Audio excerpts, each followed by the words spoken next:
Welcome to the Self-Growth Nerds podcast. I'm your host, Marie, a courage coach, creative soul, and adventure seeker. Since through hiking the Pacific Crest Trail in 2019, I'm on a mission to help you embrace your most confident self so you can achieve your dreams too. If you're eager for deep conversations, big questions, and meaningful connections, join me on the quest to discovering how we can create a more magical and memorable life. Hello, nerds! How are you? I'm good, although today's episode was a challenge to outline. It's not easy for a perfectionist to summarize a book about perfectionism that was so good that I highlighted half of it. Try to come up with the biggest takeaways from a book that you loved from start to finish. I just want to read the whole book to you, but that's just not possible. So I came up with 6 takeaways. The first 4 are smaller nuggets, and the last 2 are bigger ones, bigger takeaways. So the book is A Perfectionist Guide to Losing Control by Catherine Morgan Schaffler. And I definitely encourage all of you to go get it and read it. It's amazing. And to listen to last week's episode where I share with you the 5 types of perfectionists that Catherine, the author of the book, created. It's very enlightening, and I will talk about these different types today. And this episode will make a lot more sense if you have listened to last week's episode. So just pause this one, go back to last week. What type of perfectionist are you? And then you can come back here. Okay. The first takeaway, the main takeaway of the whole book really, is we need to unshame perfectionism. There's nothing wrong with being ambitious. Never apologize for your drive and for caring about excellence. And it's okay to love to work, to love to chase your highest potential. Now, not everyone is made this way. Some people are comfortable with the status quo. They're good with their routine, with living a quiet life. And that's what the writer and teacher Eckhart Tolle calls frequency holders. We need people like this as well as we need visionaries. So it shouldn't be a debate of what's right and what's wrong, and just a celebration of all kinds of people. What I find interesting is that wanting more out of life is often pathologized when it comes to women because it's not in alignment with traditional standards of femininity. Unless what you want more of is more order in your house, fancier recipes to cook for your guests, a better decorated house. In that case, it's celebrated. But it's uncomfortable for many people when a woman says she wants to make more money, when she has really big goals like wanting to be president. It's like, in the back of their minds, people are like, who does she think she is? She thinks she's better than everyone else.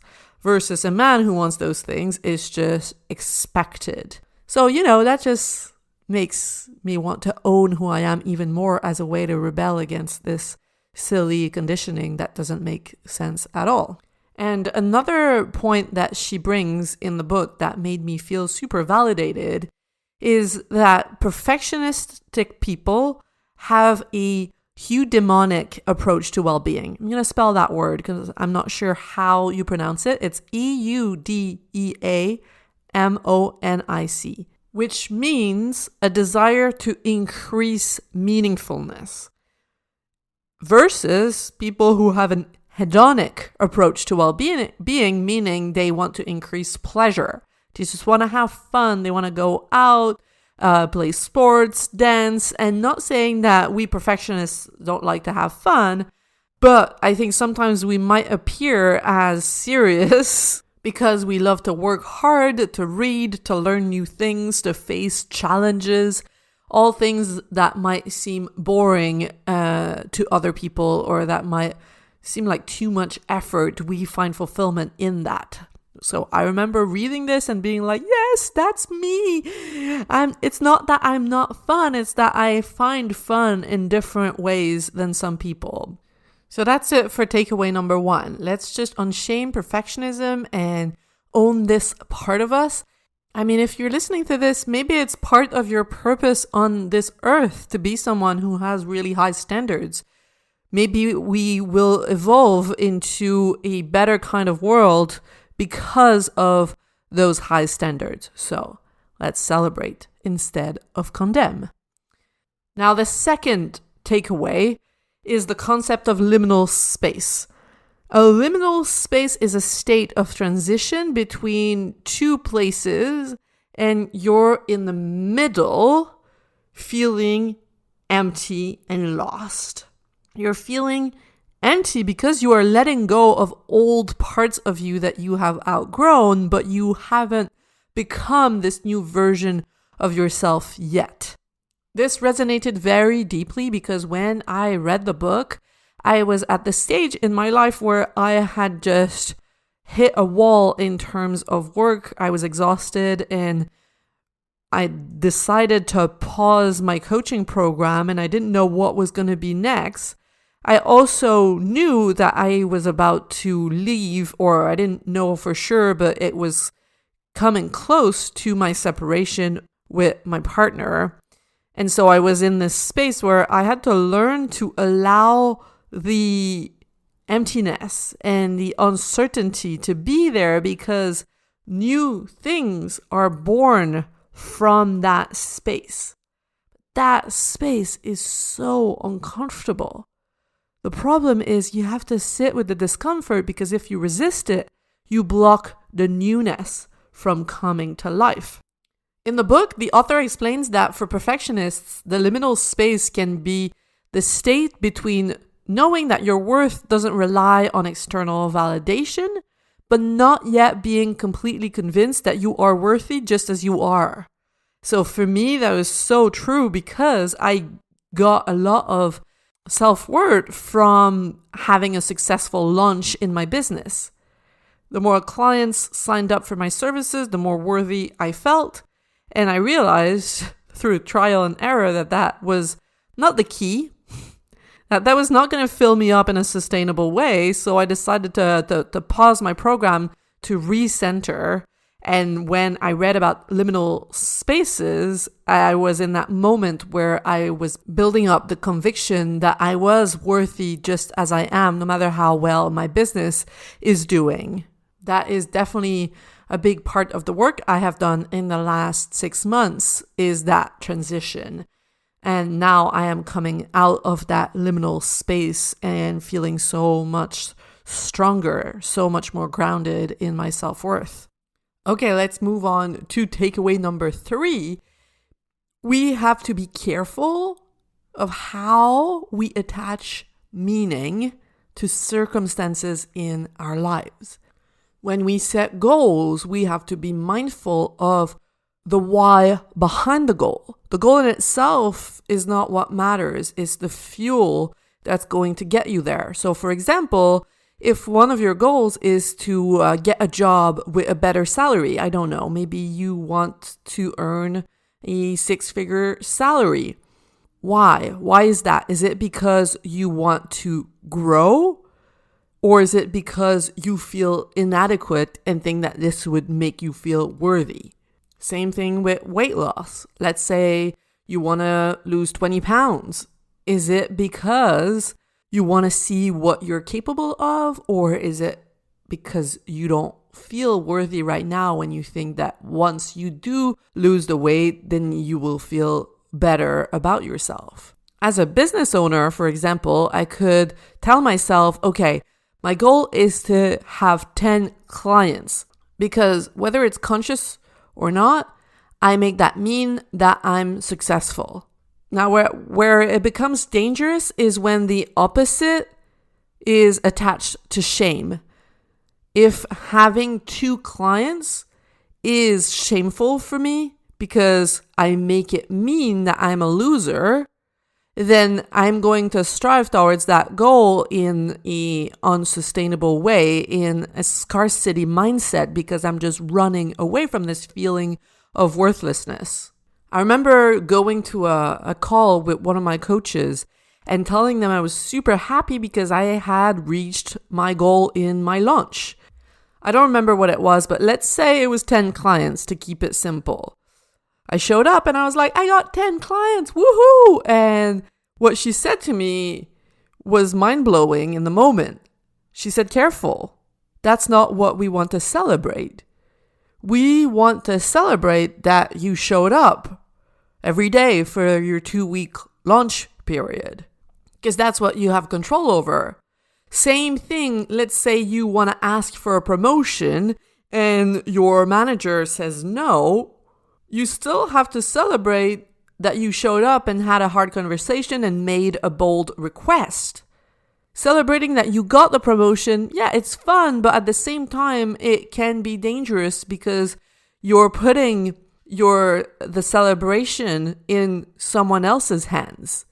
I will be happy only if they give me what I want, which you don't have control over.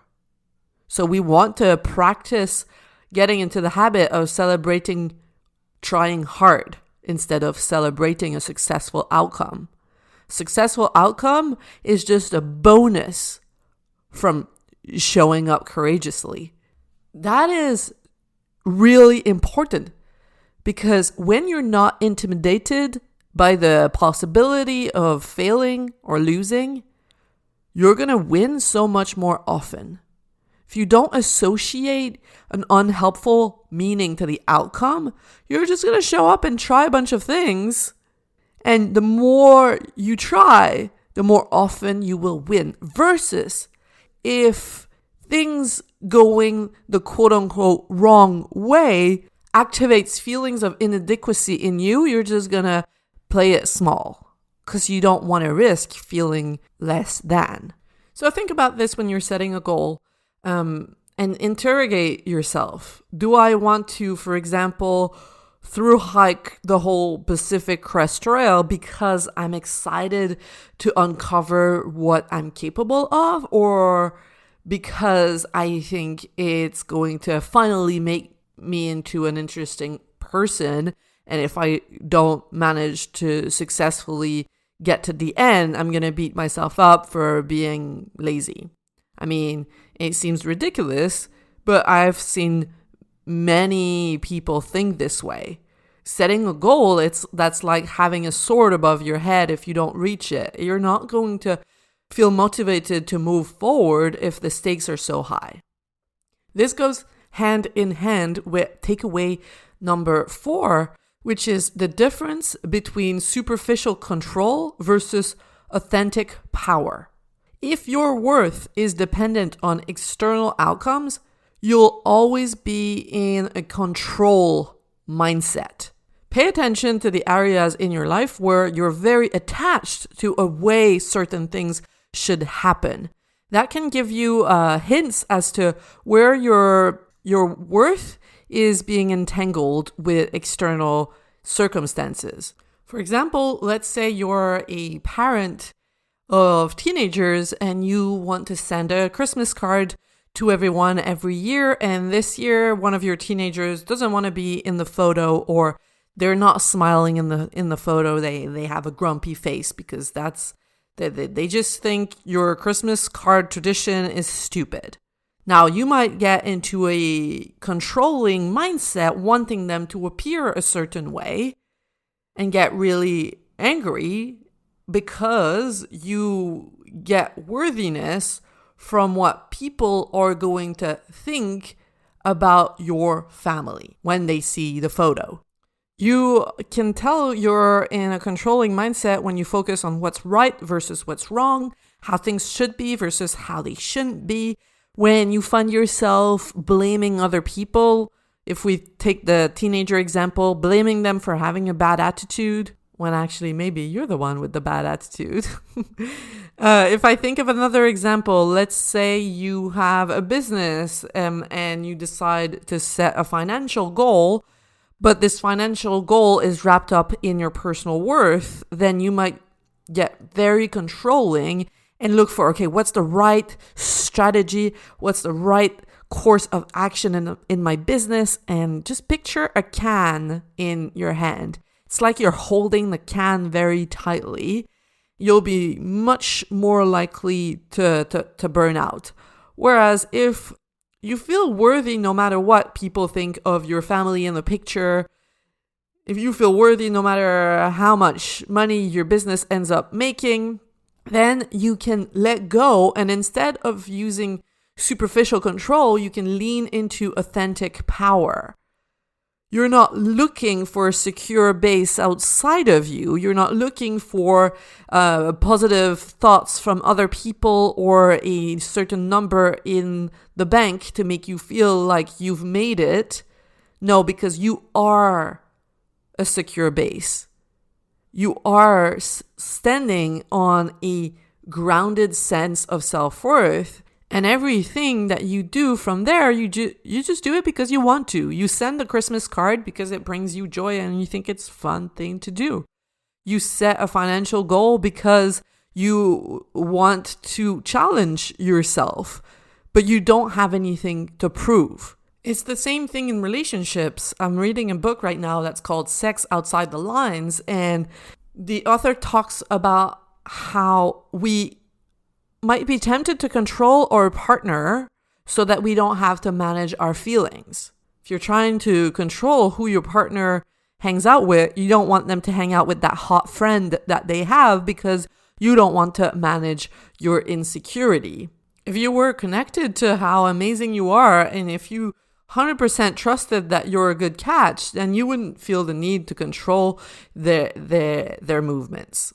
And you might be like right now, I know, Marie, but how do you increase your sense of self-worth? Like, easy to say, hard to do. Yes, I agree. That's hard work. It's work of a lifetime. And the author in the book gives a lot of advice on how you can do that. Now we're going to continue with takeaway number 5, the danger of self-punishment. As perfectionists, we tend to be very critical of ourselves through negative self-talk.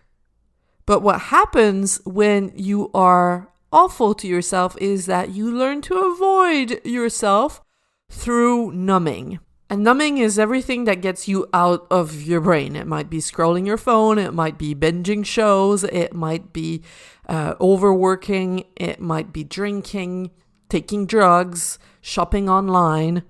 Imagine there's a bully at your school. You're not going to want to walk past where they hang out. So every time you need to go to your maths class, you're going to take a detour. It's going to take you longer to get to your maths class just so that you don't walk past that bully. Numbing is the same. Let's say you want to try something new, like you want to start an art practice. Every time you sit in front of a canvas to paint, you are a bitch to yourself, then you're not going to want to do that. You're not going to want to work on that project of yours. Let's say every time you sit down to write a blog post, you are mean to yourself. You tell yourself you're not good enough and you're never going to be, and that every sentence should be better than it is and it's not up to standards. Then you're never going to want to sit at your desk to write that blog post. You want to avoid the bully in your mind, and you're most likely going to do that by procrastinating and going to wash the dishes or going to run some errands or scrolling your phone, or all the things we do to avoid the inner demon, to protect ourselves. It's a short-term fix, but it doesn't fix the problem at the source. The problem at the source is the bully in your head. So we want to replace this self-punishment with something else so that you don't have to numb, so that you can sit down in front of a canvas or at your desk and create without this mean voice, this mean girl in your mind. Now let's move through the 5 types of perfectionists and their favorite types of punishments. You might recognize yourself in one or in all of them. Let's see. The first one, procrastinator, perfectionist. Their favorite type of punishment is rumination. That means having a pity party, comparing yourself to others, not seeing what you have actually done, but focusing on everything that you haven't done that others have managed to accomplish. So much time passes with you just being stuck in a cycle of negative self-talk and feeling down about yourself. You might also tend to blame yourself for not going as fast as other people, or to blame others for starting without being actually well prepared because you think you could do it so much better and they're doing it in a half-assed way and they shouldn't make spelling mistakes. Like, clearly they haven't spent much time on that piece of work and you're so much more competent. You know the deal. You might not like to admit it, but in your mind, you might be judging them and putting yourself in a superior position, but that's just because deep down you feel unsatisfied with yourself. When it comes to number 2, Parisian perfectionists, remember they are the one who want to have really meaningful relationships with everyone. The way they're going to punish themselves is through people pleasing, through pretending to be the version of themselves that they think everyone will like, and dim down the other parts of them that they don't think are as palatable. So, for example, with me, when I'm with certain people, I used to hide, I still do it sometimes to be honest, hide the part of me that's super ambitious because I'm afraid it's going to make me less relatable. You know, the driven part of me. That way of being is quite exhausting and makes me want to hang out less with these people because it's basically like I'm holding a heavy facade the whole time. So that's one thing that Parisian perfectionists tend to do. And they also can blame themselves for caring too much about what people think. And they can blame others for being superficial or for not being conscious enough. If I'm in a networking event, for example, and I'm giving 100% of my attention to every single person that I meet, even though I might not be interested, then I might be very judgmental of someone else who hops from one conversation to the other with lightheartedness.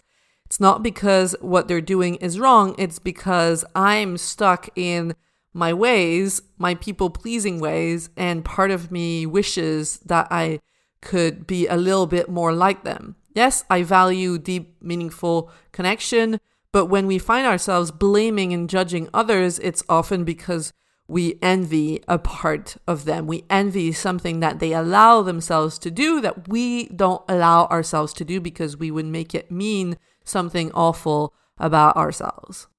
Classic perfectionists, they like to disassociate, to get lost in the doing and the accomplishing of tasks, disconnected from themselves, thinking about their grocery list while they're having sex, for example.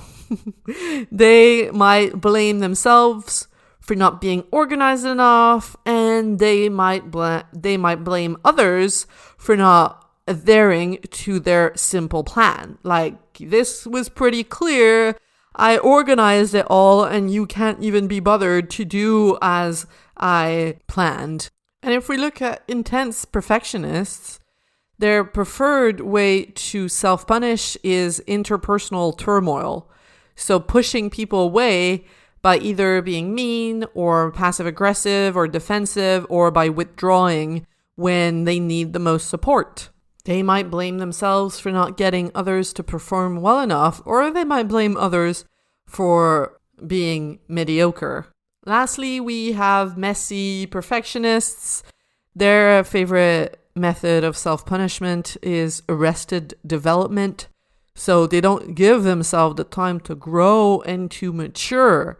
They blame themselves for not following through on what they wanted to do, and they blame the world for being too structured and boring and bureaucratic. Let's say you have a long-term goal that requires organized finances, like maybe you want to buy a piece of land and build your own farm, but you struggle to sit down and have a look at your bank account and figure out how you're going to save up enough money to accomplish this goal. Then instead of learning this boring adulting task and getting better and better with numbers, you might complain that finances are complicated and that money is a construct anyway, and this sucks, and I just want to be lying down in the grass with my sheep already. And I say that with a lot of love because this type of perfectionist is the one I relate to the most. So I definitely understand that Peter Pan tendency to want to just have the magical parts of life and to skip the boring bits. You just want your life to be a movie, and you don't want the drudgery of ordinary life. So these were a bunch of examples of ways you might punish yourself. And if you're not sure how you punish yourself, you can think of how you show up with your loved ones when you're annoyed with them. How do you act when they don't do as you wanted them to? This might give you a clue. If, for example, you get distant and cold when your partner hasn't done the chores they were supposed to, maybe you get distant and cold with yourself when you're not up to your high standards. Maybe you withdraw love from yourself. Might be super interesting here to make a list of all the ways that you punish yourself. And now what we need to do is to replace that with self-compassion. That will change your life. And you might be like, but Marie, I don't deserve to be kind to myself. Look, I've only done one task on my to-do list. Imagine saying that to a child that had a hard day, and at the end, they just want to get a hug. But you're like, no, you don't deserve a hug because you cried a lot today. That pierces my heart. That child always deserves your kindness every single day, no matter what. That's unconditional love. Now, I understand that that's challenging because that's not the way many of us have been loved. So we have to reparent ourselves and rewire our neural pathways by practicing that unconditional self-love. It doesn't feel natural at all until you've done it so often that it becomes your new normal. Let me give you an example. I wanted, when I started being a coach, to be someone who wakes up early. For some reason, I made it mean that I was going to be more successful if I woke up at 5, because there's a bunch of books that talk about the habits of highly successful people. And so as long as I would wake up around 7 or 8 or 9, I would be so annoyed, and I would start the day by beating myself up. I was like, okay, I can only be kind to myself if I wake up super early. The earlier I wake up, the kinder I can be to myself. But that is not a way to be. You cannot whip yourself into change and expect that you're going to feel good when you get there. You can't allow the time you wake up at to dictate the kind of human you are at your core and whether you deserve love from yourself or not. Now, don't get me wrong. Kindness doesn't mean that you let yourself do whatever you want all the time. You can be kind as well as disciplined and accountable. Think of it, a teacher that was always kind to you in school, but had high expectations because they believed in your capacities. They would never say something mean, but they would hold you to high standards. And these are the kinds of teachers that we want to make the most effort for. This is how you've got to be with yourself. Let's say you wake up at 1 p.m. in the afternoon one day and you realize you've missed a brunch you were supposed to go to with friends. You have options. You can berate yourself, You can tell yourself something like, well, this is ridiculous. You're such a mess. How dare you? You should be ashamed. Or you can tell yourself something like, well, that's not great. Really, that's not great. I really value friendship. I don't want to be a flaky person. What happened here and what can I do now? Maybe I need to apologize. Maybe I need to do things differently next time. How can I set myself up for success? These are two very different reactions to the same circumstance. Which one do you think is going to have the best impact? One is going to make you want to roll yourself into a ball and not come out of your bedroom for days. And the other one is going to keep you accountable, yes, but also it's also going to allow you to have a good rest of your day and to keep moving forward without feeling like a flat pancake. Now, it's also important to note that the reason you wanted to get up earlier is because you wanted to see your friends, because you value friendship. Versus when I wanted to be a morning person, when I wanted to wake up at 5, it was not in alignment with values that came from my heart, but in alignment with ego, with the thought that, like I shared earlier, I am going to be more worthy if I do X, Y, and Z. So you want to interrogate the expectations you have of yourself. Do they come from a place of ego, or do they come from a place of alignment with what really matters to you? Now, let's go back to kindness. If kindness is too hard because you've never been used to kindness growing up, then start with neutrality. Making yourself feel neutral about what's in front of you will free up space in your brain to think about what you can do next. Let's say you've accomplished one task out of the 10 you had on your to-do list. You can tell yourself, oh, I'm so fucking slow. That's very negative. And then the opposite of that on the other side, like radical kindness would be like, but you did one. Like, you should be proud of yourself for trying and for showing up. Okay, you might be like, this is too much, Marie. Then what is neutral? Neutrality is just like, okay, I did 1 out of 10. Now what? We just remove the bitchiness. We just remove the judgment, and that gives you space. Otherwise, your vision is just super narrow because you're stuck in a fear-based reaction. You're running away from yourself. You're running away from the bully in your head.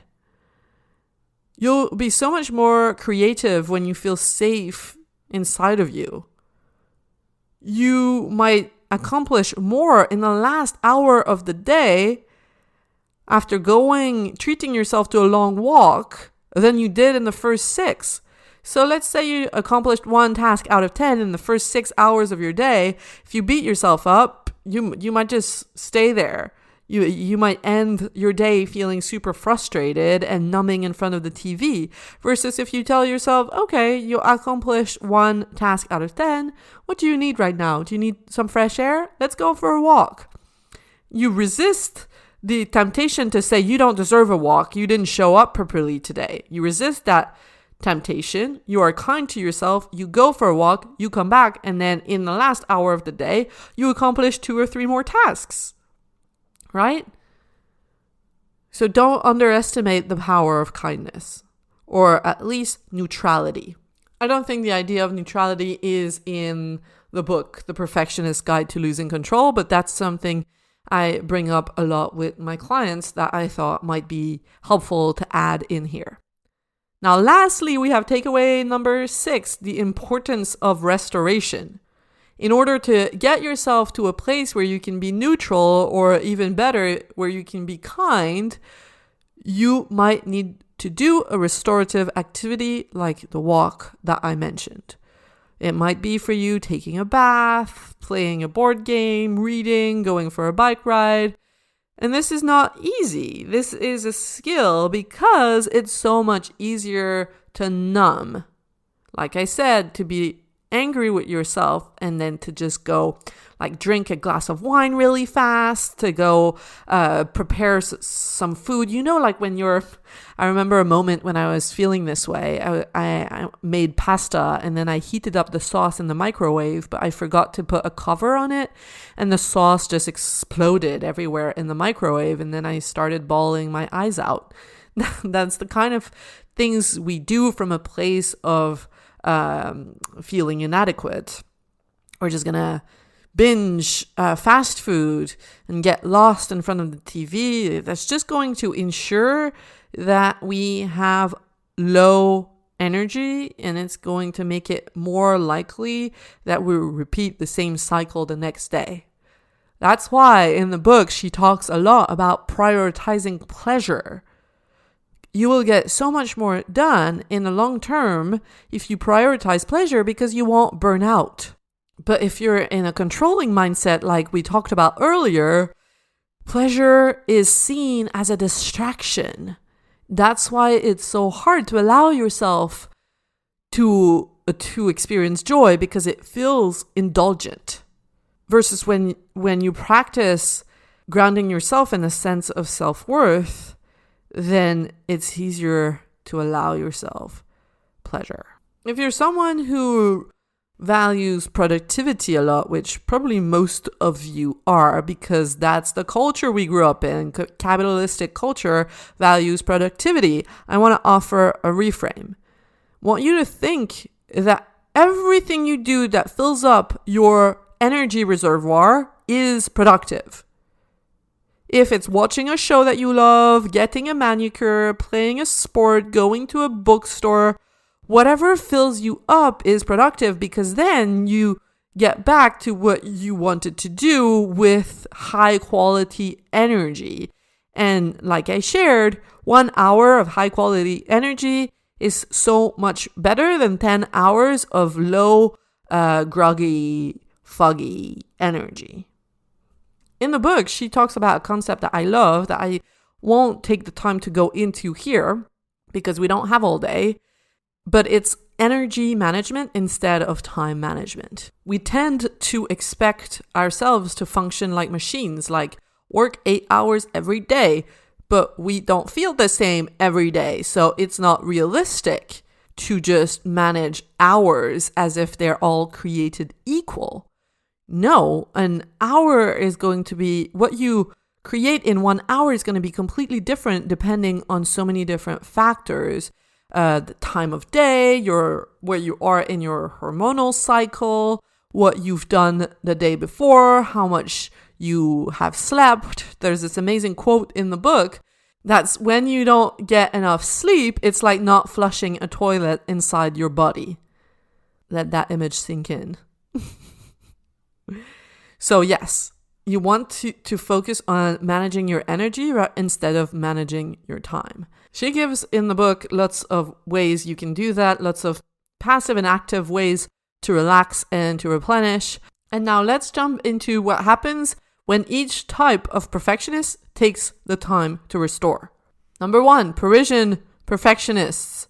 When they are restored, they understand that it's okay to seek validation from others, but that it shouldn't be the main way to gain self-worth. It shouldn't be, I am only worthy if I did a good job tonight at the party. I only deserve to fall asleep if I spoke to everyone. Otherwise, I am doomed to look at the ceiling all night feeling bad about myself. No. When restored, Parisian perfectionists still seek connection, deep, meaningful connection, but they do so in a healthier way where they're not people-pleasing or performing. Actually, they're no longer interested in connections where they have to perform because they no longer have anything to prove. They walk into a room feeling like they already belong. So they're more present, they focus on enjoying themselves, and they accept that not everyone's going to be able or willing to connect with them, that not everyone's going to like them. They wouldn't like everyone anyway. And that's okay, because they are connected to themselves. That makes me think about a previous client of mine who said that she was like a candle. When she was connected to herself, she was like a candle, and it attracted people who wanted to be in her light instead of her having to chase people. I love that. Now, messy perfectionists, when they are restored, they make peace with loss. They accept that they cannot live in all the cities and marry all the people and turn every idea into a reality. When they say a real yes to one thing, they know that they're saying no to other stuff, and that's fine. Versus when they're not restored, they ignore that reality and pretend like their enthusiasm can turn a 24-hour day into a 48-hour one. It's kind of like magical thinking. When they are restored, they choose carefully what they want to commit to and what they want to let go of for now. They set boundaries and they use their enthusiasm to get support. For me, that meant simplifying the hell out of my life, getting really clear on what I value and decluttering my life from the rest. So what I value is basically books and conversations. Basically, that's it. I want lots of time to read, and I want to have deep conversations, whether it be with my clients one-on-one or whether it be with friends and family and people that I love. These are my two priorities. And then I got an assistant that helps me with editing this podcast, for example. I made peace with loss. Losing money because I'm not on TikTok, for example. I had a peer of mine telling me like, "Oh, you need to get on TikTok. That's the way to have more clients." But like I said, crave simplicity. I just want to show up on Instagram, talk about my services, create this podcast, tell you about my work here, and I don't want to jump on every trend because I know that's going to drive me crazy. So I make peace with the money that I might be leaving on the table. I could be coaching so many more clients, but I have a limit because I want peace of mind, because I want to spend luxurious amounts of time reading. I care more about that than I care about the amount of money that I could be making if I worked twice as much. I also have to make peace with the loss of all the careers I won't have the chance to try and all the books I will never get to read. That's where I'm at. That's where my state of mind is at when I make sure to be relaxed, to have a calm nervous system. And that, in my opinion, is the best way to be. Now, don't get me wrong. Sometimes I forget. Sometimes I don't sleep well, and then I get back into thinking that I need to do all the things. That's okay. Healing is not linear. It's normal to take a few steps back sometimes. Procrastinator perfectionists. When they're restored, they understand that it's not that the start of a project needs to be perfect, but that they need to internalize the idea that they will be okay if they fail. When they are not restored, they will tend to pursue goals that guarantee they won't fail, stuff that they know they can achieve. So they might, for example, take a job that they don't really want because they know they're going to get hired and they know they're going to be able to do the tasks, and they basically know what to expect. Procrastinator perfectionists is kind of like they're pregnant with a baby that they idealize, that they spent like 9 months visualizing as the perfect little being. And then when the baby comes out, it's kind of ugly and it cries a lot more than they had imagined. If they're not restored, procrastinator perfectionists, that my analogy is faulty here. They're annoyed with the baby and they just want to put it back. Versus if they're restored, they take the baby as it is and they adapt because they know it's not a fixed state and that it will grow. They have loosened up and accepted that they have just little control over the world. And if we're thinking about the can I was telling you about earlier, they have a loosened up their grip on it. And they're like, I'm just interested to see how my baby will change as it grows up and see what I learn from this parenting experience. I was almost going to stop myself and re-record the analogy because it didn't make sense, but I think that's the beauty of it. The beauty of weird analogies. Now I'm wondering if actually when they are not restored, procrastinator perfectionists would not even want to get pregnant in the first place because their ideas for their kid would be so high that there would be too much risk in turning it into a reality. Or if they do get pregnant, they just want to stay pregnant forever so they don't have to face the reality of what it's going to be like. Anyway, reach out to me if you have ideas on how to perfect this analogy. Moving on to classic perfectionists. They, when they are restored, they realize that it's not perfect order that they need. It's just that they value things functioning well. They're still going to seek structure, but they can let go of what they don't have control over and accept a little bit of chaos as a natural and unavoidable part of life. Most importantly, when they are restored, classic perfectionists let themselves feel the sadness or the other challenging feelings that they were covering up with their organizing. They make room for chaos inside of them. They can slow down, stop, just let themselves be with the wide breadth of human emotions. Yes, they're still going to put effort into planning, but they do so because they enjoy it, not because they fear that everything will fall apart if they don't. And lastly, we have intense perfectionists. When they were restored, they realize that they don't need the outcome to be perfect. They just want to matter and they want to add value to the world. When they're not restored, they're going to use goals as a way to show that what they bring to the world. Look, I organized the perfect event. Look, I created the perfect itinerary for the trip. Look, I got my kid in the best school. Tell me that I'm good. Tell me that I matter.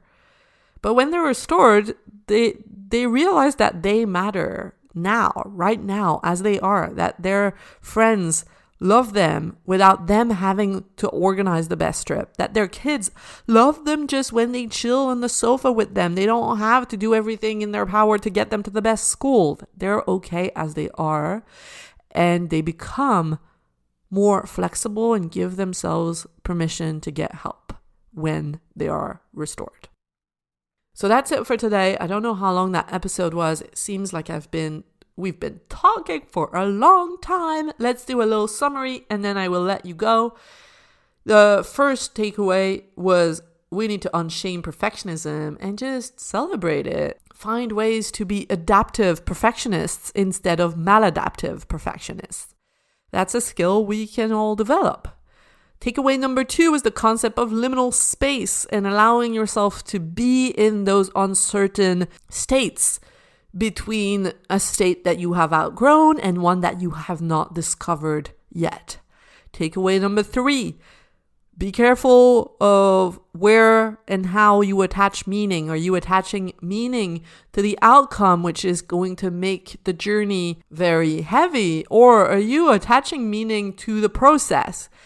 You showing up along the way and celebrating the steps you take instead of the destination and whether you get to it or not. Takeaway number 4, are you using superficial control or are you leaning into your authentic power? If you're attached to the outcome or the way things should be, you are being controlling, and that is because you are disconnected from your self-worth.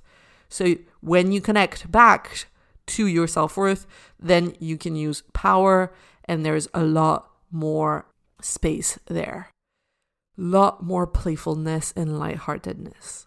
Takeaway number 5, the danger of self-punishment. Get curious about how you punish yourself and replace that with kindness or at least neutrality so that you can show up for yourself and make progress instead of numbing. And lastly, takeaway number 6, the importance of restoration.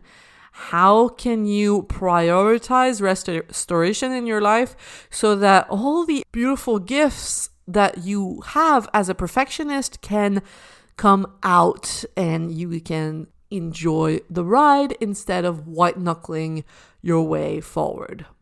Okay, that's it. Again, go get the book if this was insightful. There's so much more in there. It's called The Perfectionist Guide to Losing Control by Catherine Morgan Schaffler. I 100% recommend it. 5 stars. Get in touch with me on Instagram at selfgrowthnerds to let me know what you think. And if you've been wanting to work with me as a coach this fall, it's the last week to book a call. I don't know if I will have spots left by the time this comes out, but you can still take a chance by going to selfgrowthnerds.com/audacity. And it can actually be super helpful for us to talk even though you might not be ready or there might not be spots available in the next few weeks, so that you can prepare mentally, take a few months, and then we can start working together early 2024 or something like that. So come get the information and then you'll be able to get mentally ready for when we jump in and do the work together. Okay. Have a wonderful week. Bye-bye. If you love what you're hearing on the Self-Growth Nerds podcast and you want individual help finding a new direction for your life and developing the courage to make your dreams a reality, you have to check out how we can work together on selfgrowthnerds.com or message me on Instagram at selfgrowthnerds. My clients say they would have needed that support years ago. So if you're tired of feeling like you're wasting your life, don't wait. Get in touch now, and I cannot wait to meet you.